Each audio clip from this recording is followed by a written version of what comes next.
Welcome to today's lecture.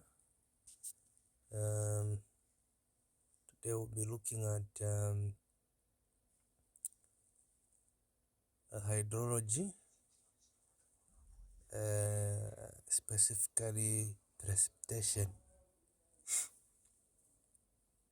Um, Basically, I'll just run into calculation part. I believe the introduction and the reading. It's very easy. Perhaps you can read, but in case there is somewhere you are not clear, somewhere you don't understand, you can leave a comment in the comment section so that maybe we can further help in explaining the concept.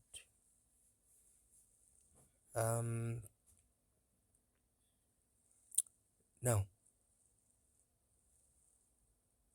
normally when dealing with precipitation or rainfall in hydrology, or maybe you are doing your research, you need the average rainfall. Okay, in fact it is recorded in sometimes, of course, days, even per hour, but such kind of data is somehow difficult to keep, because if you're interested in let's say a period of 30 years, how many hours do you have in 30 years? So it's quite challenging just to organize your data so that then you can feed into your software and do whatever you want to do. So normally the convenient way of storing rainfall data is in as an average. Okay, as an average. Now sometimes you find that your station, the rain gauge station, maybe there is no data recorded, perhaps due to the fact that maybe there was no observer at that particular time, or maybe a tree fell and then it overshadowed the station such that it couldn't record. Okay, so now how do you find or estimate that rainfall for that particular day? Now there are these methods which are used to estimate the missing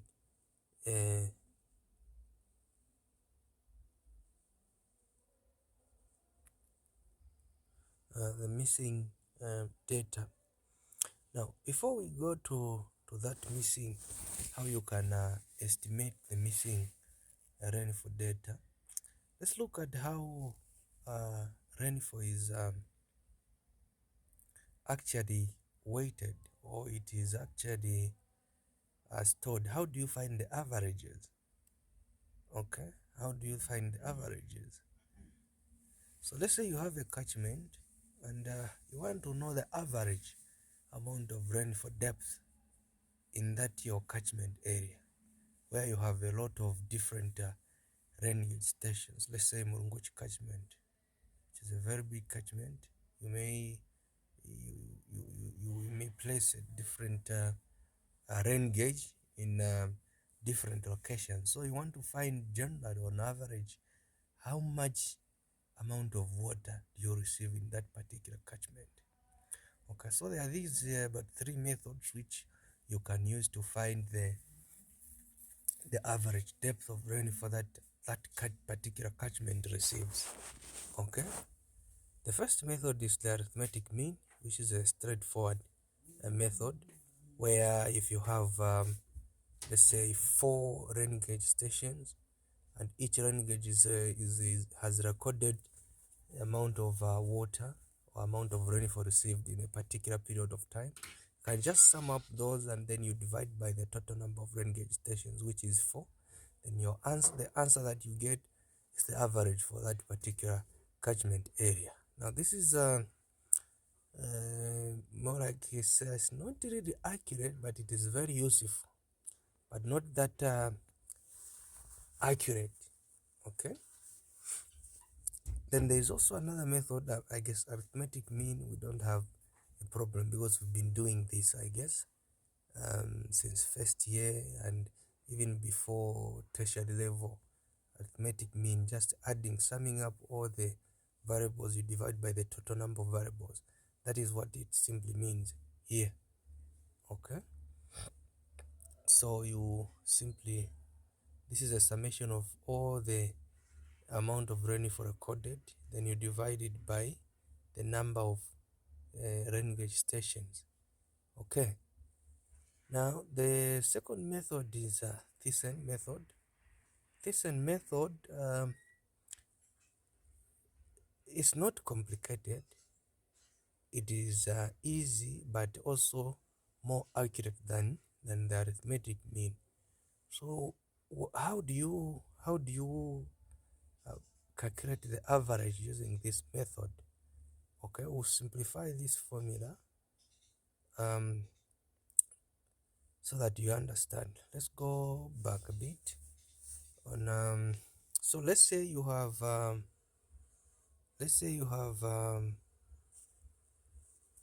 um, you have your catchment. Okay, so this is your catchment. You have rain gauge A here. Okay, A, rain gauge B, and perhaps rain gauge C. Okay, so now in this method what you do, you find the area associated with this rain gauge, each particular rain gauge. So if you say, for example, this part here, okay, is affected by rain gauge C, then this part here is affected by rain gauge B, then this part by rain gauge A. So what you do here, you just know what is the area affected by, or the area that rain gauge A covers. So the simple assumption here is that within this area where A is, the amount of rainfall recorded in this particular rain gauge is the same amount of rainfall that has been falling on the ground within this particular area here. Okay, so you need to find the total area within where A is affecting this. Okay, within where A lies. So same applies to B. Let's say the area here is maybe 2 kilometers squared. Okay, here maybe 3 kilometers squared. Here maybe let's say 2 kilometers squared as well. Okay, so what you do with this method, you just find after finding the areas, then you say, okay, what is the amount of water recorded here? Maybe here let's say is 10. Okay, then maybe here let's say 4. Okay, here maybe let's say 8. Okay, so now this method, what it entails is that you just this is the formula here. You just say, okay, for C you have 10, which is the rainfall, okay, times the area, which is 2, then plus you come to B the rainfall is 4, times the area, which is 3, then you come to A plus 8 times 2 kilometers squared area. Okay, then you say over the total area now, which is 2 plus 3 plus 2, which is 4, 5, 6, 7, which is 7 kilometer squared. Now your units here on top will be maybe, let's say, millimeters. Let's say the rainfall depth is in millimeters, so it will be millimeters kilometer squared. That will be your unit on top. Then kilometer and kilometer will cancel. Kilometer squared and kilometer squared will cancel. So you remain just with millimeter. So the answer that you get is your average for that particular catchment. Okay, so that is how it is done. It is very simple. So even in the exam or anything, if you are lucky, you might be given just say area. You might be given area this side, and then this side they say precipitation. Okay, in maybe millimeters. Then area, whichever units, maybe they say kilometer squared. Then they give you numbers, say 2, 4, maybe 8, 3, 1.5. Then they give you the associated area 1.5, maybe 0.5, 2, 5, 10. Then they say use the thiessen method to calculate the average rainfall. So you just multiply these the way they are. Okay, the way they are, and then you divide by the total area, this one here. Then you are done. Very easy. Now, let me also talk about isohyetal method. Then I'll show you some. I want to show you something on the graph paper. Okay. Now, isohyetal method is somehow similar to thiessen, but it is more. It is actually more accurate than the two methods. Okay. Now, this one is a different, somehow a different case. Here, what you do, you don't use actually the actual amount of rainfall recorded in rain gauges. Okay, so this is your catchment. This is your catchment here. So what you do, what you have these isohyetes. Okay, these are simply the lines connecting all the points that receive equal amount of rainfall. In other words, all the areas along this line, all the points along this line receive the amount of rainfall. If this line is 10, then it means everywhere along this line, the amount of rainfall received is 10. Here, if it is 5, everything along this line, along this line is 5. Here, let's say it's 3. Everything along this line is 3. Now, your rain gauges will be here, okay, in between here, okay. You have your rain gauge recording rainfall. So here we are not using these, the rainfall which is recorded in the rain gauge. Instead, we use these, okay, these values here. And how do we use these values? It's simply you say your precipitation, average precipitation is simply equals to the area. Also here, the issue of area, you need to know the area between these two lines, okay, between these two lines. Now take note, here there is no line here, and also here. So different people handle this differently, but you see, I'll give you one way of handling that one, because basically what we do, we find the average of the two lines as your precipitation and then multiply it by the area. So what it means, for example, these two lines here, maybe 10 and 5, the average, you say 10 plus 5 over 2 as your precipitation times the area in between these. Let's say this is 10.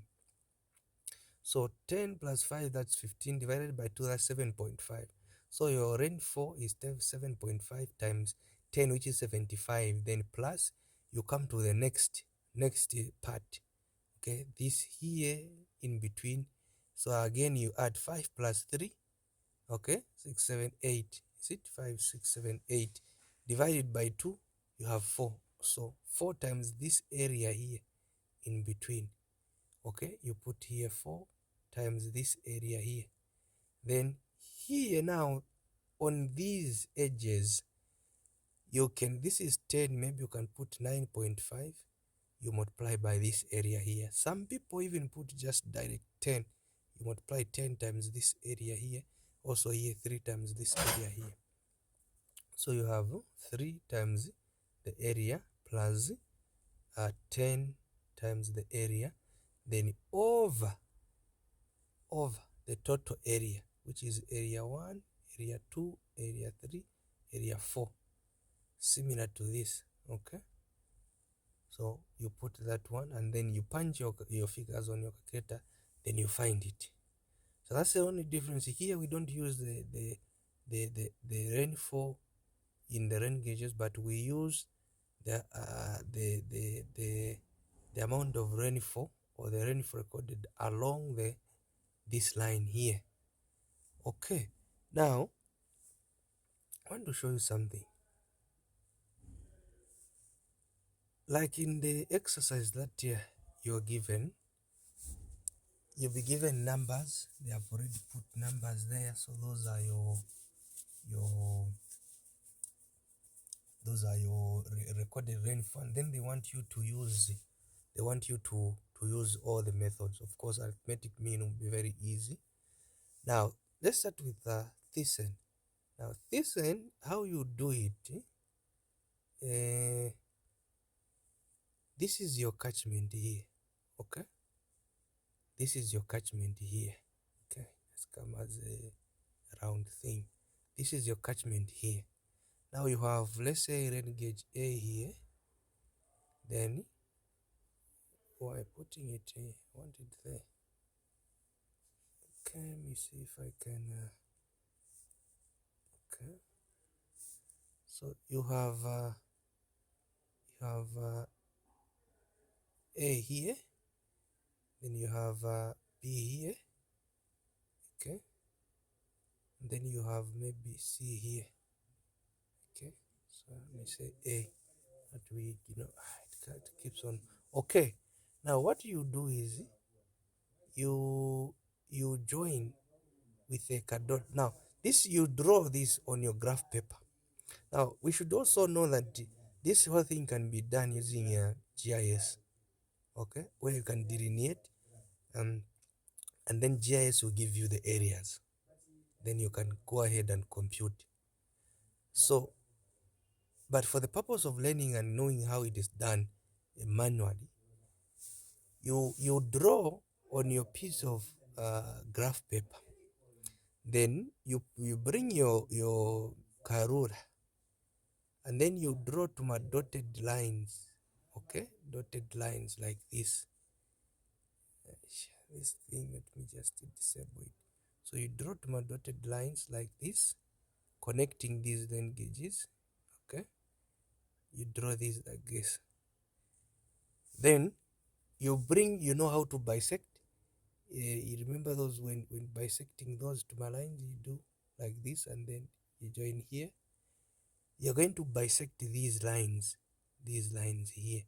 So let's say you bisect this one. Now here you draw with a solid line. It must go beyond the catchment. Say it is here.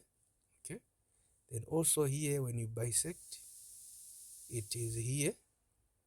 Okay, then also maybe here when you bisect, it comes here. Okay, so now this is not perfect. I'm just trying to show you. So where they meet, so like this one, when this one meets here, you stop. Also this one will come and maybe join here.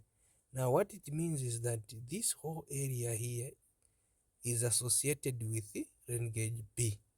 This area here, it is associated with rain gauge A. Okay, it is associated with rain gauge A. Then this area here, it is associated with rain gauge C. Rain gauge C.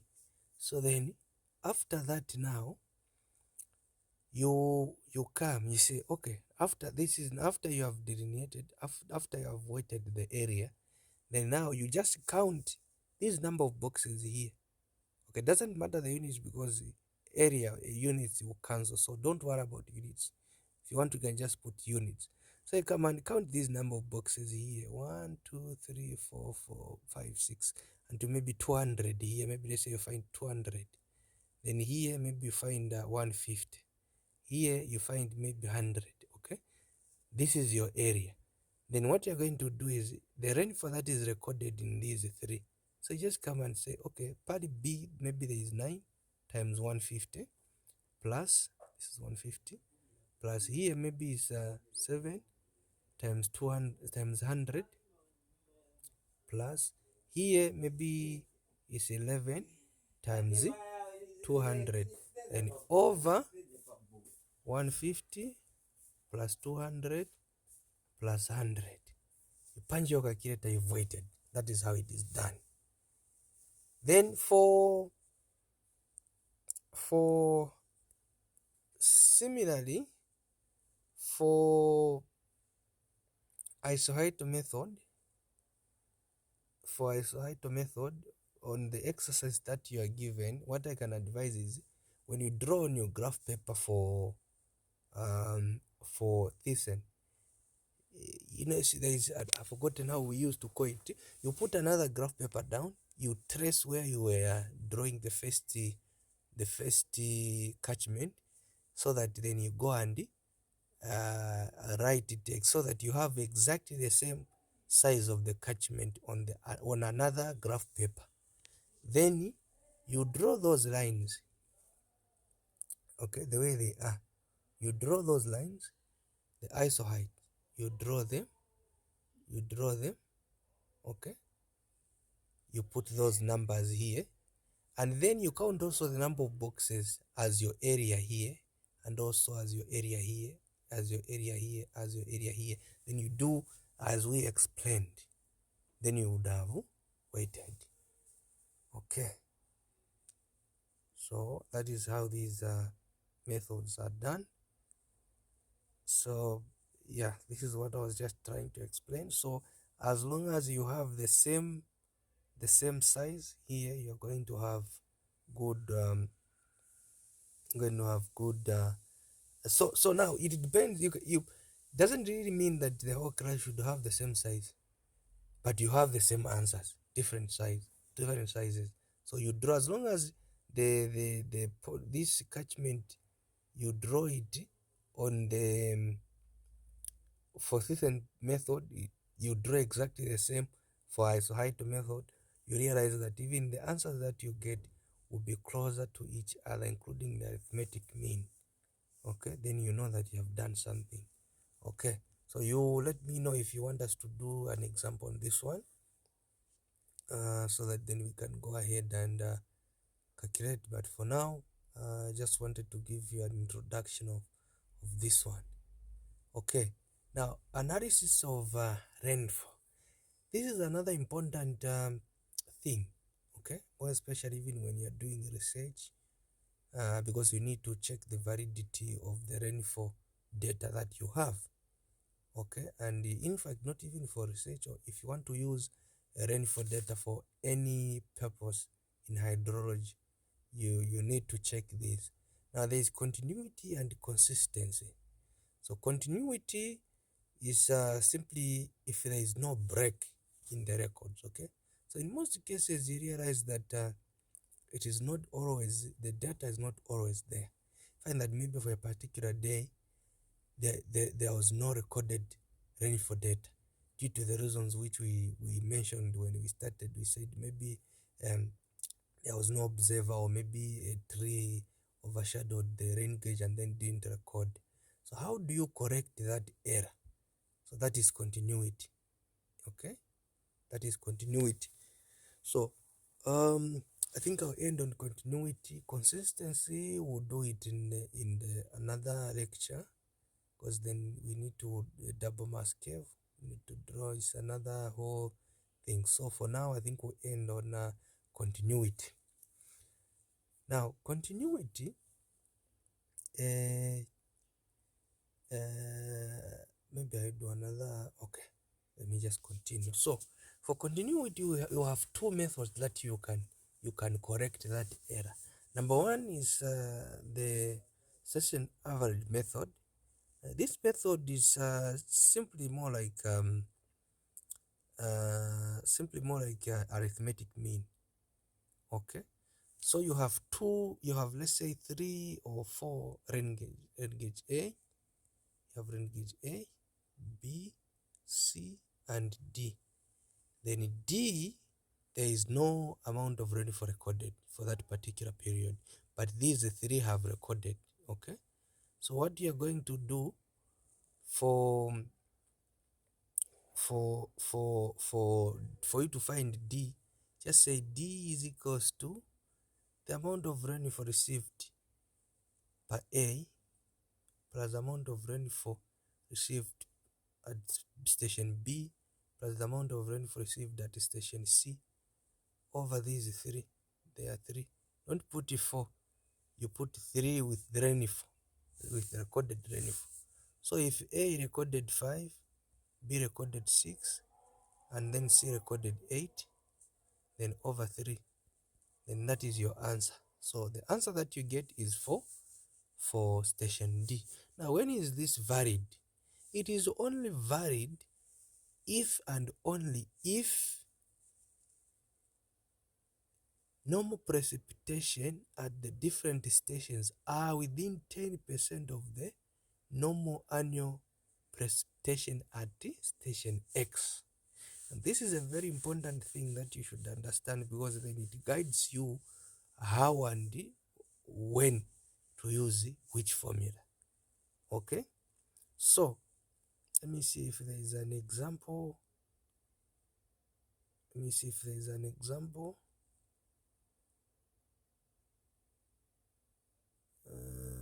On that one. Okay, this is just, I guess this is for double mass scale.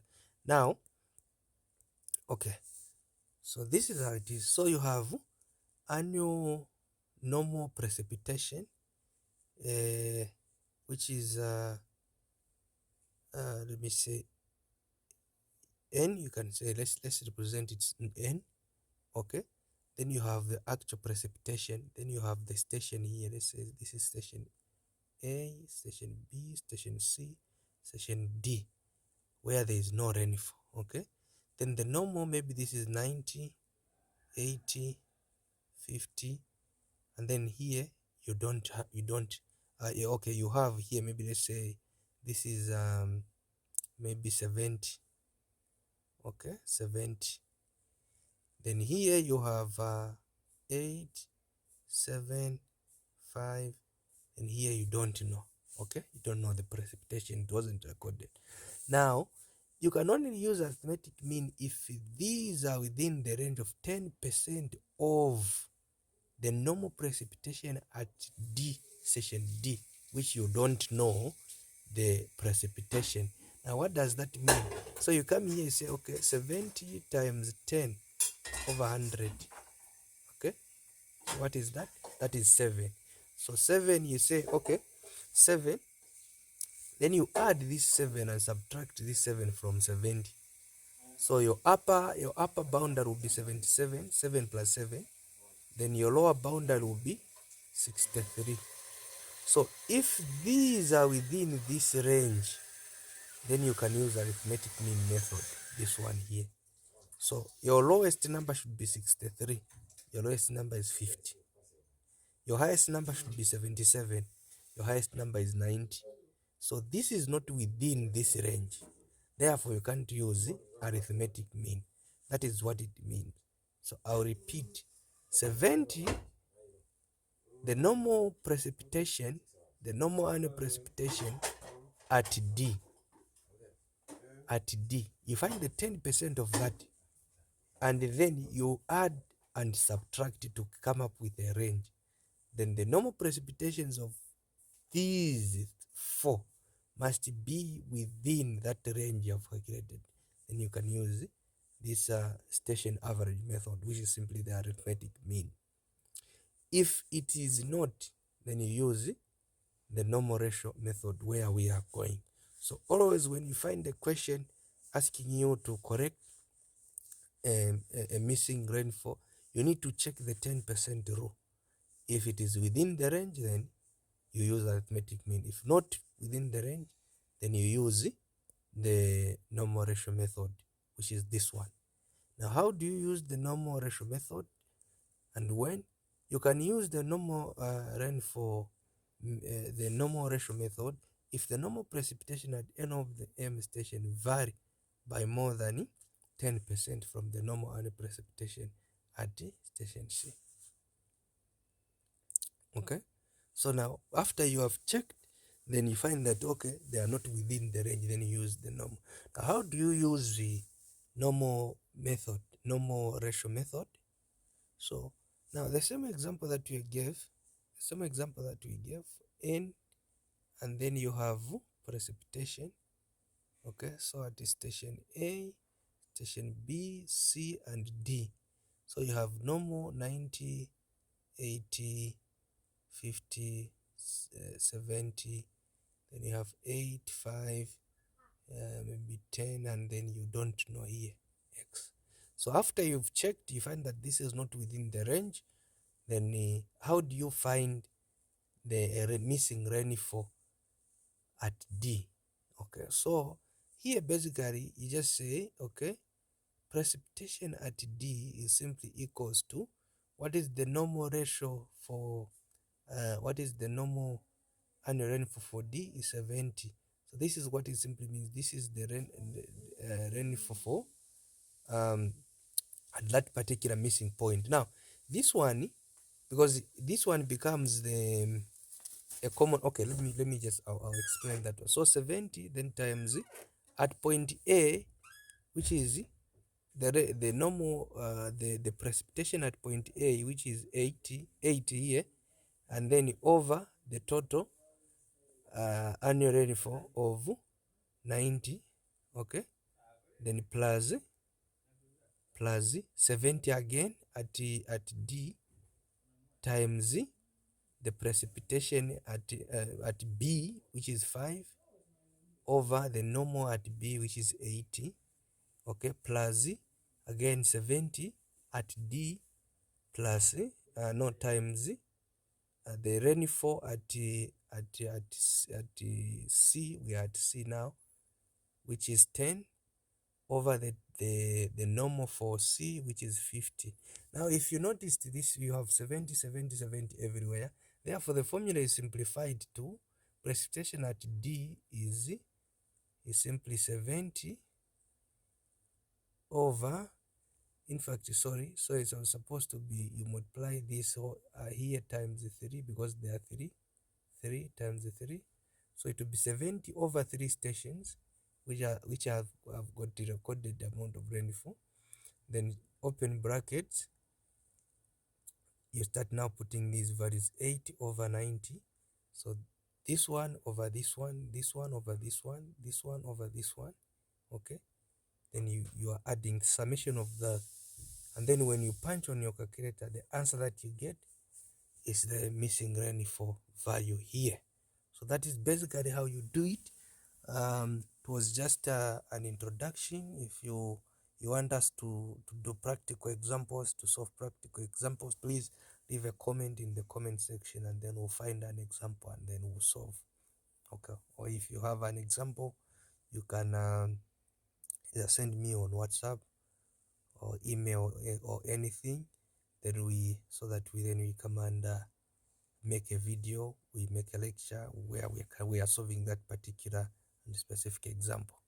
Thank you. Bye bye.